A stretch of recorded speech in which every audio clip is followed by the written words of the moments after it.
Hi hello welcome to Shravana health tips. ఈ రోజు మనం న్యూరాలజీ డాక్టర్ రాజేష్ పతి సార్తో ఉన్నాము. నమస్తే సార్. నమస్కారం. Good evening. నా పేరు doctor Rajesh Pati, consultant neuro and spine surgeon. Cervical spondylitis అంటే ఏంటి సార్? దానికి గల కారణాలు ఏంటి? సర్వైకల్ స్పాండిలైసిస్ అంటే it is a broad term. Okay, ఈ బ్రాడ్ టర్మ్లో చాలా కేటగిరీస్ ఉంటాయి అన్నమాట. సో బేసికలీ ఇందులో ఏమవుతుంది అనేది చెప్తాను. మనకి నెక్ బోన్స్ మధ్యలో ఏదైతే ఆ డిస్క్ అని ఉంటుంది, షాక్ అబ్జర్బర్ లాంటిది, అది అరిగిపోతుంది. అది సింగిల్ లెవెల్లో అరిగిపోయి బయటికి వచ్చింది అనుకోండి, దాన్ని సర్వైకల్ డిస్క్ ప్రాబ్లం అంటారు. ఎట్లయితే నడుములో డిస్క్ ప్రాబ్లం ఉంటుందో మెడలో కూడా డిస్క్ ప్రాబ్లం ఉంటుంది. అది ఫస్ట్. నెక్స్ట్, ఈ డిస్క్ ప్రాబ్లం అనేది ఒక చోట లేదు, 2 or 3 ప్లేసెస్లో ఉంది, ఆర్ 3 or 4 ప్లేసెస్లో ఉందంటే జనరల్గా దాన్ని సర్వైకల్ స్పాండిలైసిస్ అని లేబుల్ చేస్తారు. అంటే మోర్ దెన్ 2 or 3 లెవెల్స్.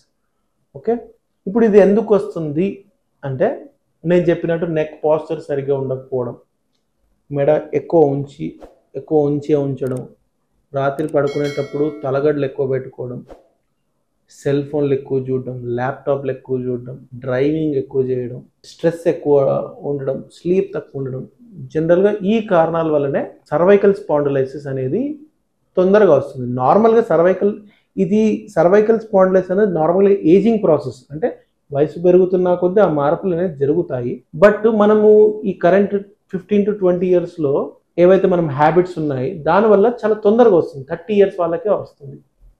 నార్మల్గా 50 వాళ్ళకి వస్తుండే ఇంతకుముందు, బట్ ఇప్పుడు 30+ వాళ్ళకి కూడా వస్తుంది.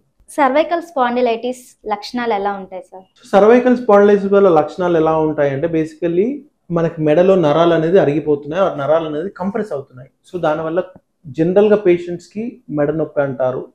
అది కూడా కొన్ని సంవత్సరాల నుంచి ఉంటుంది, ఆన్ అండ్ ఆఫ్ ఉంటుంది. అంటే ఒక 1 month సతాయిస్తుంది, ఒక 3-4 months బాగుంటుంది, మళ్ళీ వస్తుంది. సో ఇది మెడ నొప్పి అనేది ఉంటుంది. నెక్స్ట్ థింగ్ వచ్చేసి షోల్డర్ నొప్పి, భుజం నొప్పి. ఇంకా కొంచెం లేట్ స్టేజెస్లో ఏమవుతుంది, షోల్డర్తో పాటు చేయి లాగడం, చేతులలో తిమ్మిర్లు రావడం, చేతులలో పట్టు తగ్గిపోవడం, ఇలాంటి సిమ్టమ్స్ ఉంటాయి సర్వైకల్ స్పాండిలైసిస్లో. కొన్ని కేటగిరీ ఆఫ్ పేషెంట్స్కి తల తిప్పుతూ ఉంటుంది. సర్వైకల్ స్పాండిలైసిస్ వల్ల తల కూడా తిరుగుతుంది. ఓకే, సర్వైకల్ స్పాండిలైటిస్ వచ్చిన వాళ్ళకి ఎలాంటి ట్రీట్మెంట్ తీసుకోవాలి సార్? సర్వైకల్ స్పాండిలైసిస్ వచ్చిన వాళ్ళకి ఎలాంటి ట్రీట్మెంట్ అంటే, బేసికలీ సర్వైకల్ స్పాండిలైసిస్ అనేది మన మోకాల్లో గుజ్జు తగ్గిపోతుంది అంటారు చూడండి, సేమ్ అలాంటి ప్రాబ్లం. అంటే ఇది వయసు రీత్యా ఉండే ప్రాబ్లం. అంటే వయసు పెరుగుతున్న కొద్దీ ఈ ప్రాబ్లం అనేది పెరుగుతూ ఉంటుంది. సో ఈ పెరిగే స్పీడ్ ఏదైతే ఉందో దాన్ని మనం తగ్గించుకోవాలి. ఎలా తగ్గించుకోవాలి? నెక్ పాస్చర్ సరిగ్గా మెయింటైన్ చేయడము, పిల్లోస్ అవాయిడ్ చేయడము, ఎక్కువ డ్రైవింగ్ చేయకపోవడము, ఆ డ్రైవింగ్ చేస్తే కూడా స్మూత్ నెక్ పాస్చర్ మెయింటైన్ చేయడం డ్రైవింగ్ చేసేటప్పుడు కూడా.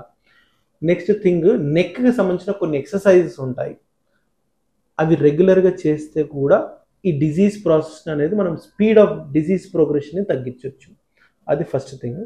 నెక్స్ట్, దీనికి ట్రీట్మెంట్ ఏముంటుంది అంటే, మనం ఏ స్టేజ్ ఆఫ్ సర్వైకల్ స్పాండిలైసిస్లో ఉన్నామనేది తెలుసుకోవాలి. సో దానికి సంబంధించి MRI స్కాన్ అది చేయించుకోవాలి. దాన్ని బట్టి ఏ స్టేజ్లో ఉన్నామనేది అర్థమవుతుంది.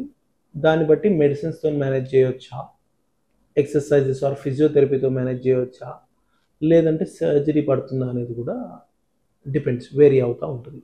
ఓకే, ఇలాంటి ప్రాబ్లమ్స్ ఎవరికైనా ఉంటే మీ ఫ్రెండ్స్లో కానీ, మీ పేరెంట్స్లో కానీ, మీ రిలేషన్స్లో ఎవరికైనా ఉంటే మా వీడియోని షేర్ చేయండి. Please like, share and subscribe Shravana health tips.